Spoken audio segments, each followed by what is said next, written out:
তোর কি তোর নাম কি? কুলসুম। তোর বাড়ি কই? বাড়ি মমিষে। কি দিয়ে ভাত খাইছিস? ভাত খাইছি মাছ দিয়া। তোর দুলাভাই কি তোকে বাড়িতে এক লগে ভাত খাইছিস? হ। আচ্ছা ঠিক আছে চল এদিকে। কি সমস্যা কি? কিরে তোর দেশের বাড়ি কোনে? আমার দেশের বাড়ি জামালপুর। জামালপুর। কি দাওয়াত খাইছিস আজকে? আমি ভাত খাইছি মাছ দিয়ে। মাছ দা খাইছিস? ভালোই হয়েছে। চল আগে বুঝলাম না দেখতেছি। ভাই। মুস্তাক তোকে পাঠা কোনে? দাওয়াত খাইস। বাদা ভাত খাই। আরে ডাল দিয়ে খাইছে। আমি মাছ দিয়ে খাইছি ভাই। তুমি কি দেখাইছিলা? ডাল দিয়ে। ডাল আর কি? ডাল ওরম ছিল মাছ ওরম ছিল। আবার উল্টা পাল্টা কথা কস তুই করে খালি ডাল আনছিস। তাও তো মিলছে। ভাই ডাল আর মাছ খাইতেই পারে। আর তুই খাইছিস কি? মাছ দিয়ে। খালি মাছ দিয়ে।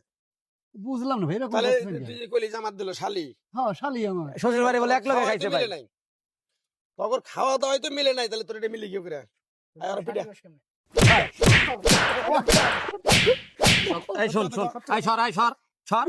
আর বেটা সত্য কথা কো নাহলে কিন্তু তুমি একটা বল। সমস্যা কি ভাই কবেন তো? সত্য কথা কো তোর কি লাগে সত্য কথা কো। আমার শালি লাগে না ভাই। আবার আবার কত কস? আবার কত কস?